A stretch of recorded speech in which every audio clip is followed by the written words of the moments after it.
Hello friends, today we are to discuss about spin-spin coupling in PMR spectroscopy. As we have discussed in earlier videos, so the different kinds of protons will give different signals in PMR spectroscopy. But all the signals we are not getting a single line or single peak, but we may have the multiple lines of the signal. That is the multiple lines, that is splitting of the signal in the multiple lines. So it is called as multiplet. So depends on the number of protons attached to adjacent carbon. So these protons may give the multiple lines in the signal, so which is called as multiplet. So the multiplet or the multiple lines in the signal which is depends on the protons attached to adjacent carbon. So here this is because of the spin-spin coupling or spin-spin splitting. So how and why it happens?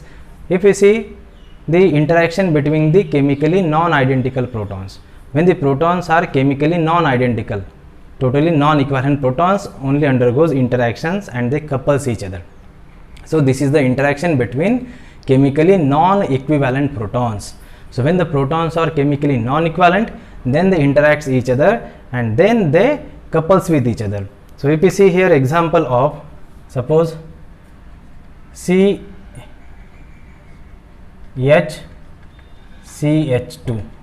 So here this is suppose the X any group is there. So here this is CH and CH2.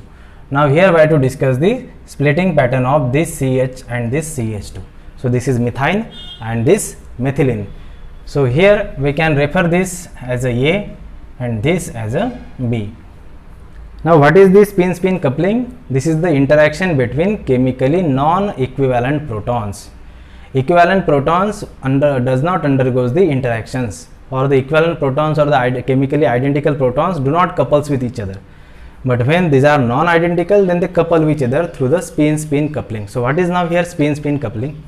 When we see here the interaction of this A with B, then for the coupling of CH2, that is B. Now this B couples with this CH. So here this B couples with CH. So here the CH is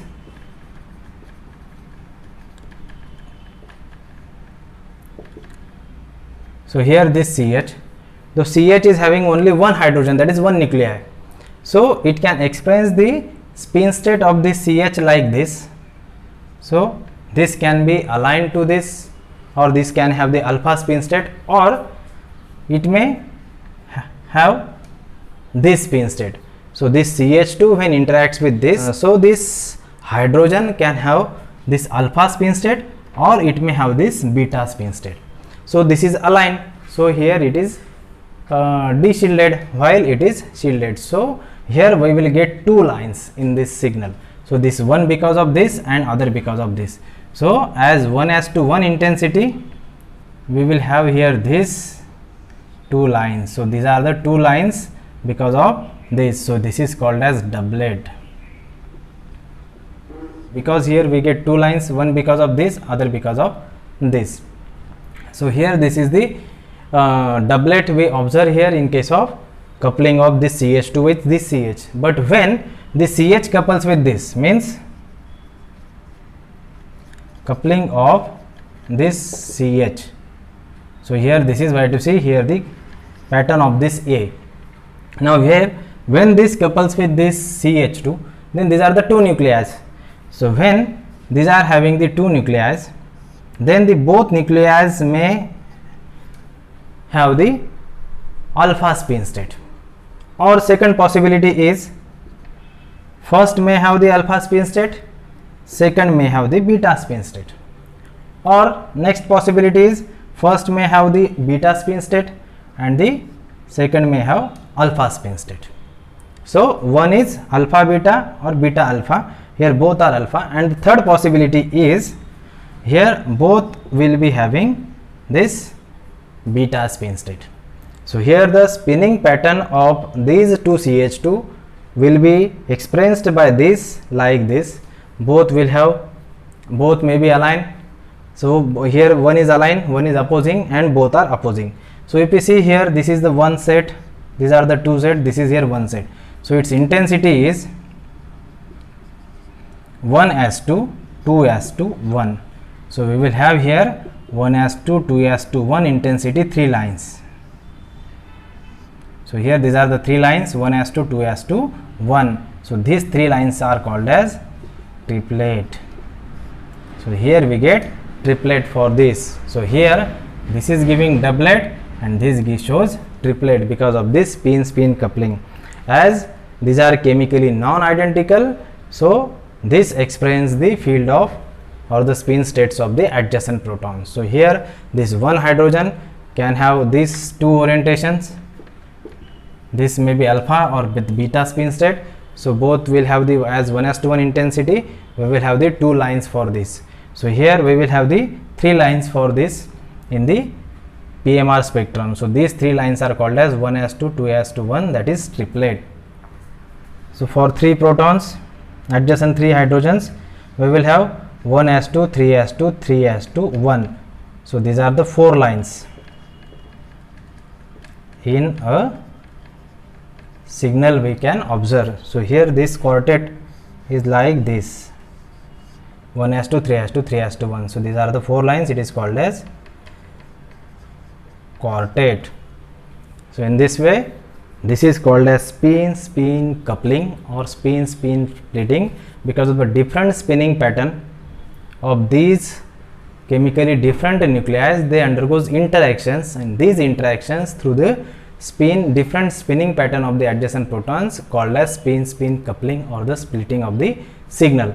So here doublet, here we are having triplet, here we may have quartet for the 3 adjacent protons. So in this way, this is the information or the basics of spin-spin coupling here we have seen. Now we have to see multiplicity of different compounds in the PMR spectroscopy. Now when we have the example of CH3, CH3, simple ethane molecule. So here these 3 hydrogens and these 3 hydrogens are identical. So when the hydrogens are identical, then they do not couples with each other because the spinning pattern of these hydrogens and these hydrogens is exactly same. Say they do not undergoes interactions, so they gives only a single line, that is called as singlet. So singlet is observed because of the identical hydrogens. So the identical protons here do not couples each other and we get a single line called as singlet. Now here the multiplicity or the splitting of signal, multiplicity depends on the formula n plus 1, where the n is the number of adjacent hydrogens. So here when we are having example of CH3, CH2, C double bond OH, so this is propanol. In this propanol, as we have seen, 3 kinds of protons are there. So this is A, this is B, this is C. So 3 hydrogens are there. Now we have to see the multiplicity of each kind of proton. So here these hydrogens interacts with these 2 hydrogens. So in this propanol, 3 kinds of hydrogens are there, and the splitting or the multiplicity of these proton signal depends on number of protons attached to adjacent carbon. So this is giving n plus 1 lines, this gives n plus 1 line, this also gives n plus 1 lines. So here n is the number of protons attached to adjacent carbon. So here this is n for this are 2 hydrogens attached to adjacent carbon. So here 2 plus 1 equal to 3. So here it gives 3 lines, means called as triplet. Okay. Now here these are the 2 hydrogens which are situated between this CH3 and this. So 3 plus 1 total 4. So here this is 4 plus 1 equal to 5. So it gives quintet. Or these because of these 3 hydrogens it gives quartet, and this quartet can be undergo splitting in each 2 lines. So we can have the doublet of quartet.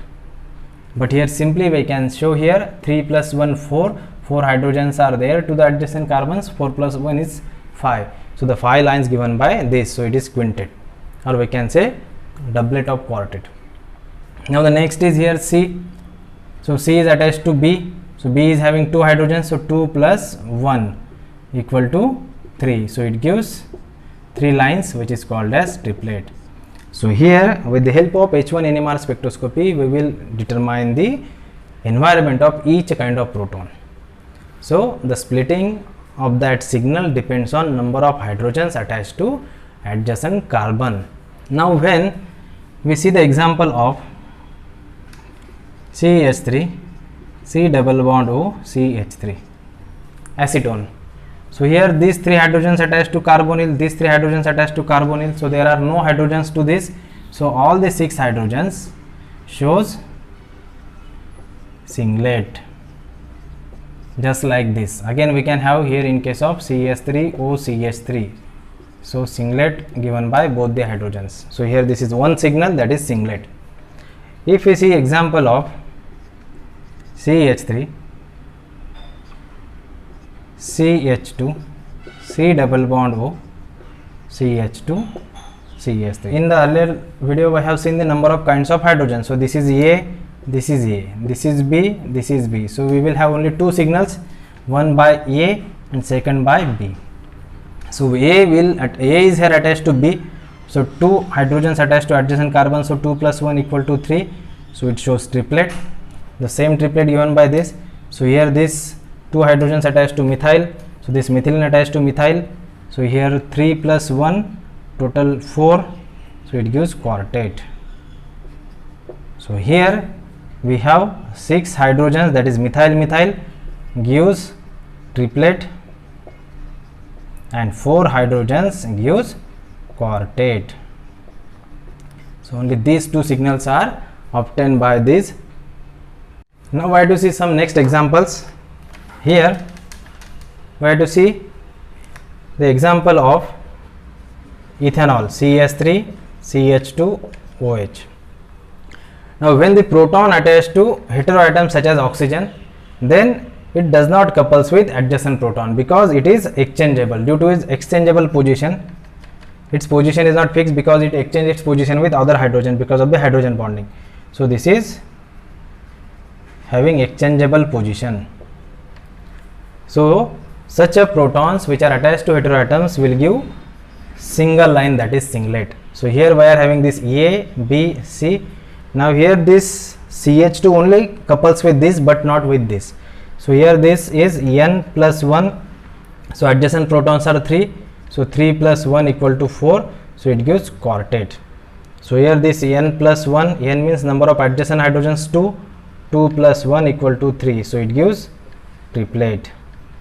So in this way triplet, quartet and singlet. Now we see example of aromatic compounds such as toluene. In case of toluene, here these all 5 aromatic hydrogens behaves identically. So 5 hydrogens give only one singlet, and here this gives another singlet because it is attached to carbon, has no hydrogen.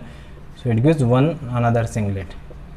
So here we will have here 2 singlets, one because of this 5 hydrogens, and these are the aromatic hydrogens will give between 7 to 8 delta, and this is the benzylic. So this benzylic proton will give signal at 2.3 delta. So this chemical shift we will see in the next lecture, but here we have to see only the 2 signal, 1 singlet, and this is second singlet. Both the singlets are obtained by this. Now when we see example of CH3, here CO, CH2, CH3. So this is 2 butanone. Here we have A, B, C. This A is attached to carbonyl, so no hydrogen here, so it gives singlet. So this CH2 attached to CH3, 3 plus 1 4, so it gives quartet.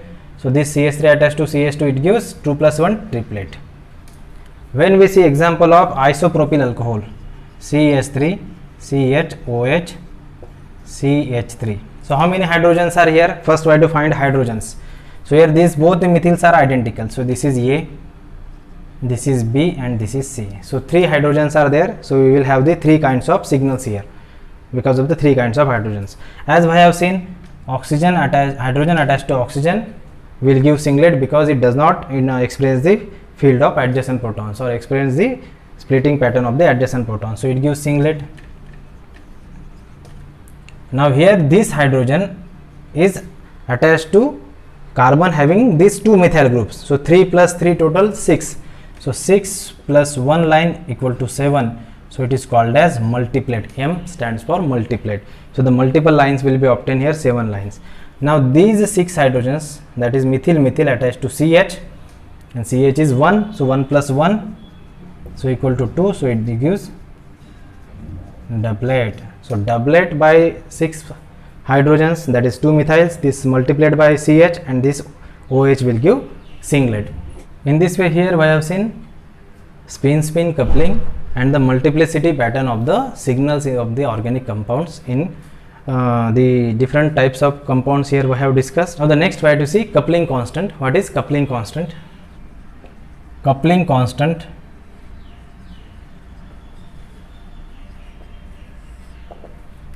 its symbol is J and it is measured in terms of Hertz.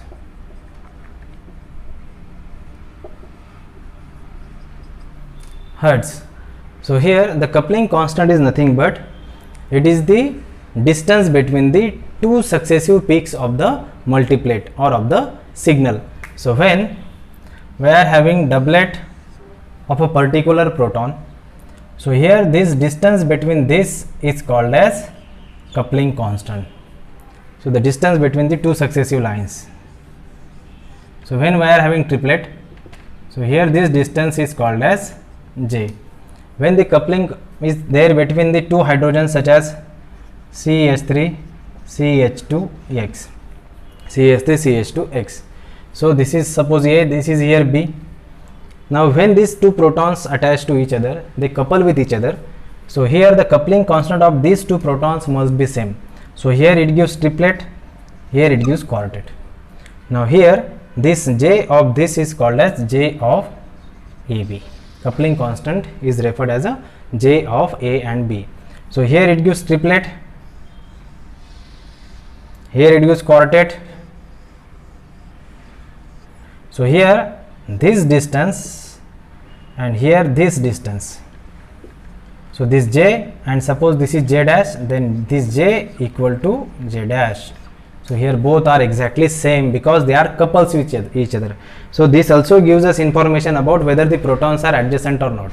So to exact determine the position of adjacent protons, we can measure the coupling constant. So coupling constant is also referred as a strength of coupling, or this is the simple distance between the two successive signals or two successive peaks of the signal. So here this is the coupling constant which is same for the both the signals. So we can say that this CH3 must attach to CH2 because the signal given by these two adjacent protons. Now if we see the coupling constant of the different kinds of hydrogens in the organic compound, when we are having the vicinal coupling, so this is called as vicinal coupling. We have seen in case of different signals. So this is around having coupling constant 7 Hertz. Coupling constant is same for different types of instrument. If we are using 100 MHz instrument, 300 MHz instrument, the coupling constant remains same. If we have here this compound, here this is RR and here this is hydrogen. So the coupling constant of the cis hydrogens, J of this is around 10 Hertz. If it is trans, then the trans protons will have the higher coupling constant, C double bond C, here this is H, here this is H. So the trans coupling constant is around 14 to 16 Hertz. If you see the geminal coupling in the olefins, C double bond C, here this hydrogen, here this hydrogen, here it can be R, here it can be X. So this is called as geminal coupling. Geminal means the protons attached to same carbon. So here the geminal coupling constant is around 2 Hertz. This is weak coupling. Now we can have in case of aromatic compounds. In the aromatic, basically we observe ortho coupling and the meta coupling. So when the ortho hydrogens are there, So here suppose any group is there, so it undergo ortho coupling, so the ortho coupling is stronger, so the coupling constant for the ortho hydrogen is around 6 to 8 Hertz, so it is stronger. For the meta, suppose this hydrogen is there, so for the meta, so meta coupling constant is around 2 Hertz, and the para coupling is very weak, which is having coupling constant less than 1 Hertz. So here from this different types of couplings we can identify the position of hydrogens present in the compound. So coupling constant tells us about the relationship between the hydrogens, whether they are attached to adjacent carbon, whether they are cis with respect to each other, whether they are ortho with respect to each other, whether they are vicinal with respect to each other. So coupling constant is giving us lot of information about the position of protons present in the compound. So in this way, here we have discussed about the spin-spin coupling. So this is the interaction between the chemically non-identical protons, and here second we have seen coupling constant. Thank you.